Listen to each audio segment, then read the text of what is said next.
Saya akan baca puisi yang pertama dan yang terbaik. Setelah jadi cerpen saya yang pertama ini yang terbaik, setelah itu jelek semua sudah. Ya cuma ini tok yang baik. Ini saya baca spesial untuk Anda. Judulnya Gus Ja'far.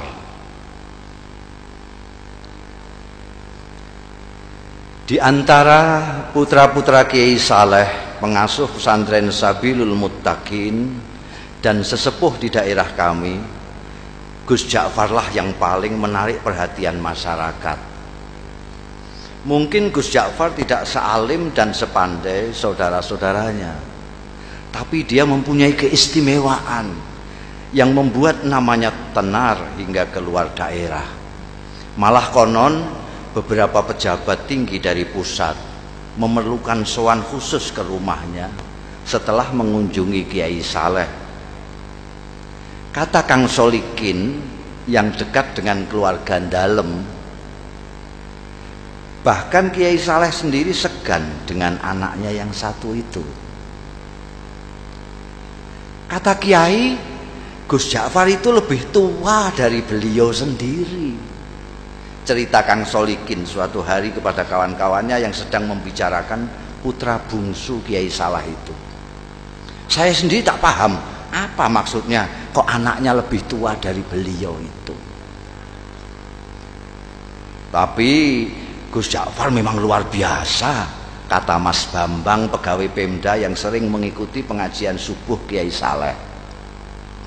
Matanya itu loh, sekilas saja beliau melihat kening orang, kok langsung bisa melihat rahasianya yang tersembunyi.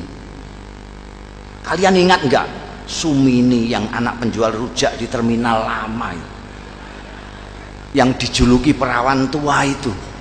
Sebelum dilamar orang Sabrang kan ketemu Gus Ja'far.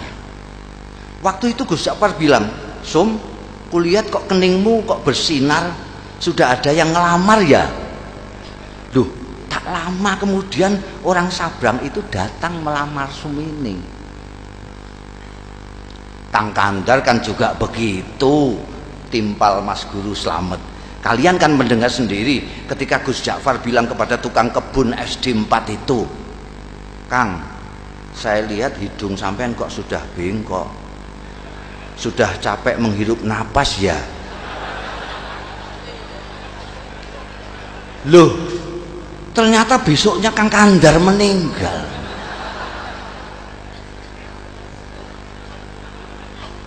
Ya, waktu itu saya pikir Gus Ja'far hanya berkelakar, sahut Ustadz Kamil.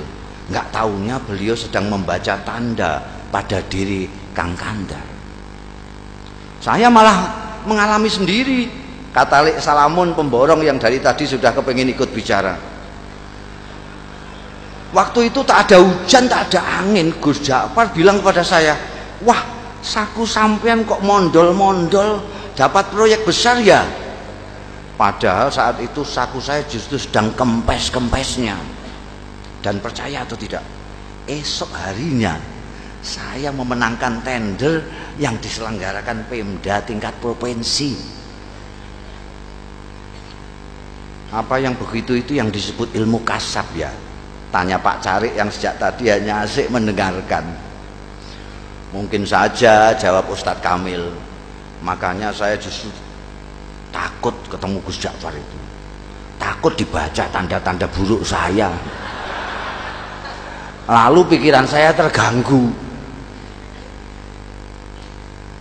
Maka ketika kemudian sikap Gus Ja'far berubah, masyarakat pun geger, terutama para santri kalong, orang-orang kampung yang ikut mengaji tapi tidak tinggal di pesantren seperti Kang Solikin ya, yang selama ini merasa dekat dengan beliau. Mula-mula Gus Ja'far menghilang berminggu-minggu. Kemudian ketika kembali, tahu-tahu sikapnya berubah menjadi manusia biasa.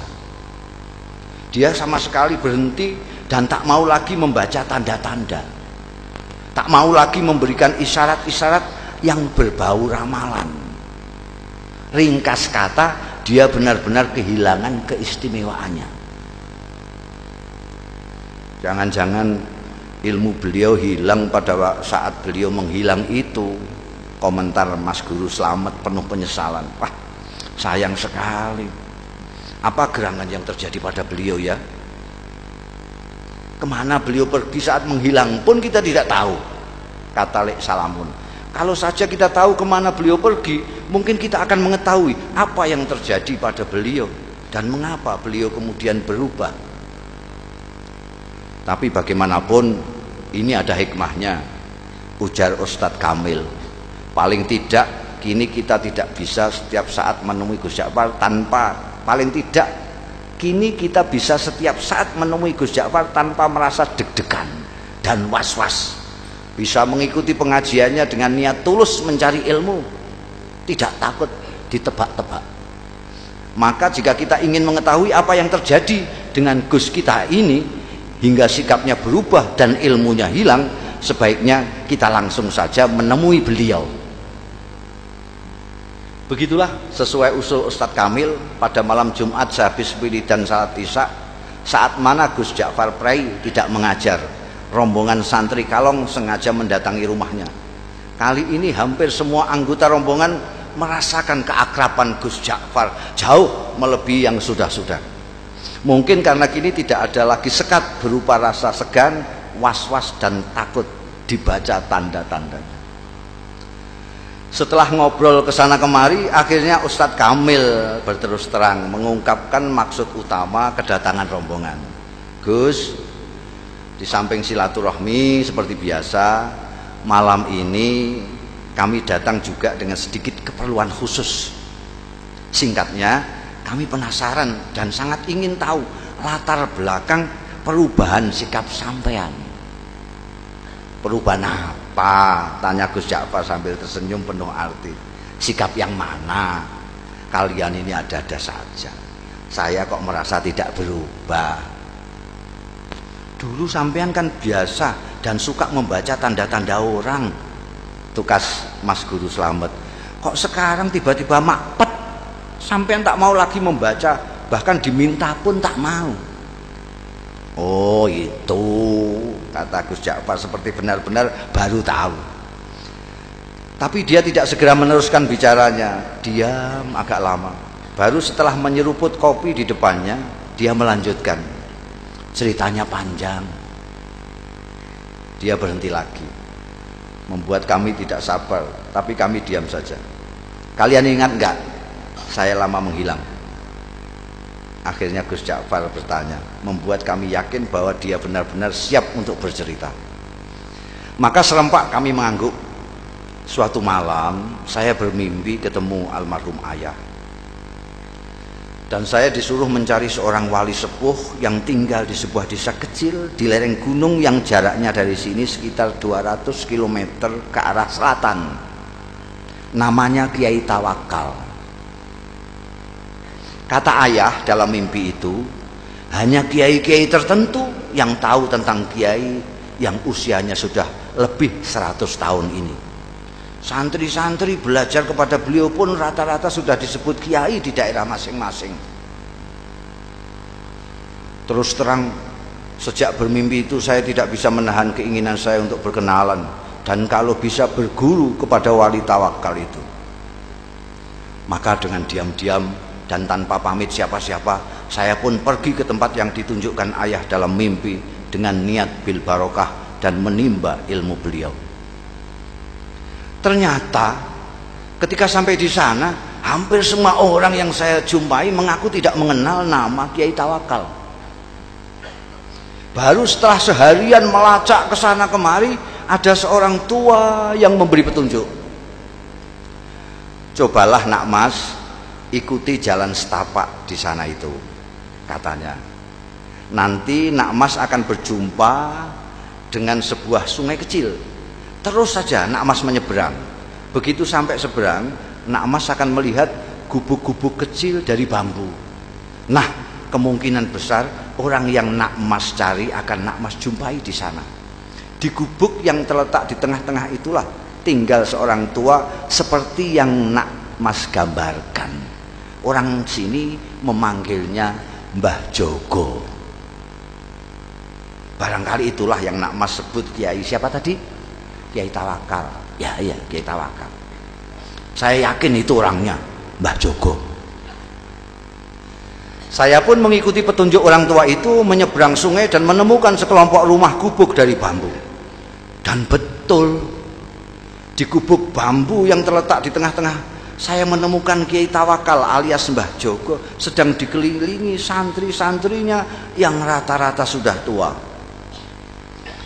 Saya diterima dengan penuh keramahan, seolah-olah saya sudah merupakan bagian dari mereka. Dan kalian tahu, ternyata penampilan Kiai Tawakal sama sekali tidak mencerminkan sosoknya sebagai orang tua. Tubuhnya tegap, wajahnya berseri-seri, kedua matanya indah memancarkan kearifan. Bicaranya jelas dan teratur, hampir semua kalimat yang meluncur dari mulutnya bermuatan kata-kata hikmah. Tiba-tiba Gus Ja'far berhenti, menarik napas panjang, baru kemudian melanjutkan. Hanya ada satu hal yang membuat saya terkejut dan terganggu. Saya melihat di kening beliau yang lapang ada tanda yang jelas sekali, seolah-olah saya membaca tulisan dengan huruf yang cukup besar dan berbunyi ahli neraka. Astagfirullah. Belum pernah selama ini saya melihat tanda yang begitu gamblang. Saya ingin tidak mempercayai apa yang saya lihat. Pasti saya keliru. Masa seorang yang dikenal wali, berilmu tinggi, dan disegani banyak kiai yang lain disurat sebagai ahli neraka? Tak mungkin. Saya mencoba meyakinkan diri saya bahwa itu hanyalah ilusi, tapi tak bisa. Tanda itu terus melekat di kening beliau. Bahkan belakangan saya melihat tanda itu semakin jelas ketika beliau habis berwudu. Gila. Akhirnya niat saya untuk menimba ilmu kepada beliau, meskipun secara lisan memang saya sampaikan demikian, dalam hati sudah berubah menjadi keinginan untuk menyelidiki dan memecahkan keganjilan ini. Beberapa hari saya amati perilaku Kiai Tawakal. Saya tidak melihat sama sekali hal-hal yang mencurigakan. Kegiatan rutinnya sehari-hari tidak begitu berbeda dengan kebanyakan kiai yang lain. Mengimami salat jamaah, melakukan salat sunnah seperti duha, tahajud, witir dan sebagainya, mengajar kitab-kitab, umumnya kitab-kitab besar, mujahadah, zikir malam, menemui tamu dan semacamnya. Kalaupun beliau keluar, biasanya untuk memenuhi undangan hajatan atau, dan ini sangat jarang sekali, mengisi pengajian umum. Memang ada kalanya beliau keluar pada malam-malam tertentu, tapi menurut santri-santri yang lama itu pun merupakan kegiatan rutin yang sudah dijalani Kiai Tawakal sejak muda, semacam lelono broto kata mereka. Baru setelah beberapa minggu tinggal di pesantren, saya mendapat kesempatan atau tepatnya keberanian untuk mengikuti Kiai Tawakal keluar. Saya pikir inilah kesempatan untuk mendapatkan jawaban atas tanda tanya yang selama ini mengganggu saya. Begitulah pada suatu malam purnama, saya melihat Kiai keluar dengan berpakaian rapi. Beliau berbelok. Ketika kemudian saya ikuti belok, saya kaget ternyata sosoknya tak kelihatan lagi. Yang terlihat justru sebuah warung yang penuh pengunjung. Terdengar gelak tawa ramai sekali. Dengan bengong saya mendekati warung terpencil dengan penerangan petromak itu. Dua orang wanita, yang satu masih muda, yang satu lagi agak lebih tua, dengan dandanan yang menor, sibuk melayani pelanggan sambil menebar tawa genit ke sana kemari. Tidak mungkin Kiai mampir ke warung ini, pikir saya. Ke warung biasa saja tidak pantas, apalagi warung yang suasananya saja mengesankan kemesuman itu. Mas Ja'far. Tiba-tiba saya dikagetkan oleh suara yang tak asing di telinga saya, memanggil-manggil nama saya. Masya Allah, saya hampir tidak mempercayai pendengaran dan penglihatan saya. Memang betul, mata saya melihat Kiai Tawakal melambaikan tangan dari dalam warung. Dengan kikuk dan pikiran tak karuan, saya pun terpaksa masuk dan menghampiri Kiai saya yang duduk santai di pojok. Warung penuh dengan asap rokok, Kedua wanita menor menyambut saya dengan senyum penuh arti. Kiai Tawakal menyuruh orang di sampingnya untuk bergeser. Kasih kawan saya ini tempat sedikit. Lalu kepada orang-orang yang ada di warung, Kiai memperkenalkan saya. Katanya, ini kawan saya, dia baru datang dari daerah yang cukup jauh, cari pengalaman katanya. Mereka yang duduk dekat serta-merta mengulurkan tangan, menjabat tangan saya dengan ramah, sementara yang jauh melambaikan tangan. Saya masih belum sepenuhnya menguasai diri, masih seperti dalam mimpi. Ketika tiba-tiba saya dengar Kiai menawari, minum kopi ya. Saya mengangguk asal mengangguk. Kopi satu lagi yuk, kata Kiai kepada wanita warung sambil mendorong piring jajan ke dekat saya. Silakan, ini namanya Rondo Royal, tape goreng kebanggaan warung ini. Lagi-lagi saya hanya mengangguk kepala asal mengangguk. Kiai Tawakal kemudian asik kembali dengan kawan-kawannya dan membiarkan saya bengong sendiri. Saya masih tak habis pikir, bagaimana mungkin Kiai Tawakal yang terkenal waliullah dan dihormati para kiai lain bisa berada di sini, akrab dengan orang-orang beginian, bercanda dengan wanita warung. Inikah yang disebut Lelono Broto? Ataukah ini merupakan dunia lain beliau yang sengaja disembunyikan dari umatnya?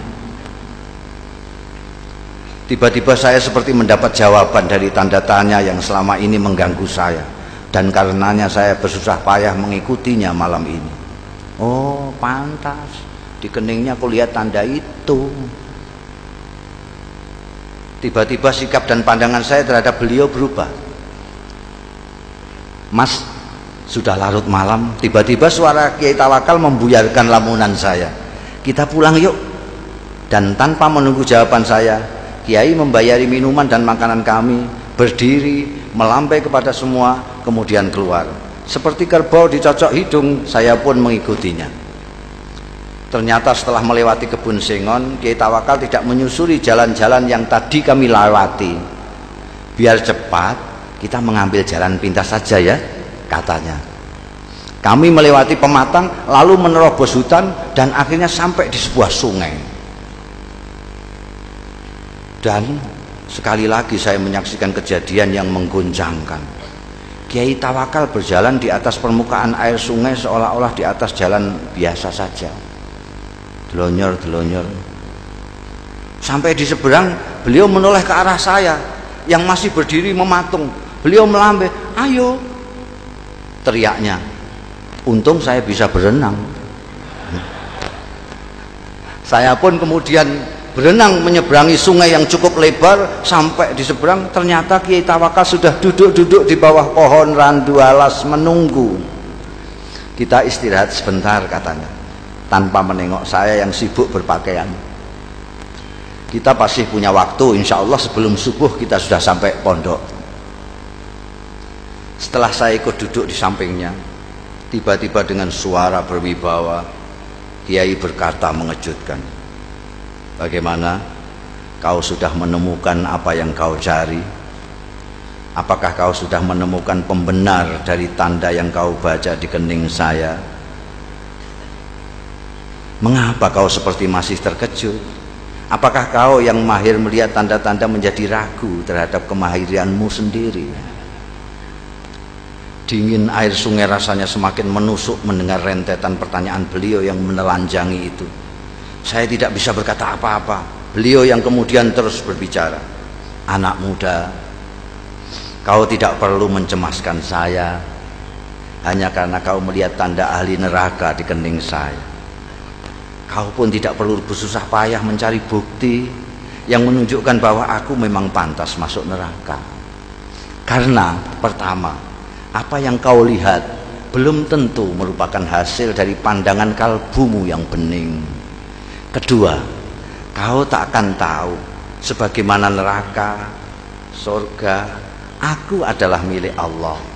Maka terserah kehendaknya, apakah ia mau memasukkan diriku ke surga atau ke neraka. Untuk memasukkan hambanya ke surga atau neraka, sebenarnya lah ia tidak memerlukan alasan. Sebagai kiai, apakah kau berani menjamin amalmu pasti mengantarkanmu ke surga kelak? Atau kau berani mengatakan bahwa orang-orang di warung yang tadi kau pandang sebelah mata itu pasti masuk neraka? Kita berbuat baik karena kita ingin dipandang baik olehnya. Kita ingin berdekat-dekat dengannya. Tapi kita tidak berhak menuntut balasan kebaikan kita darinya. Mengapa? Karena kebaikan kita pun berasal darinya. Bukan begitu? Bukan begitu. Aku hanya bisa menuntut. Sementara Kiai Tawakal terus berbicara sambil menepuk-nepuk punggung saya. Kau harus lebih berhati-hati bila mendapat cobaan Allah berupa anugerah. Cobaan yang berupa anugerah tidak kalah gawatnya dibanding cobaan yang berupa penderitaan. Seperti mereka yang di warung tadi, kebanyakan mereka orang susah. Orang susah sulit kau bayangkan bersikap takabur atau ujub, atau sikap-sikap lain yang cenderung membesarkan diri sendiri.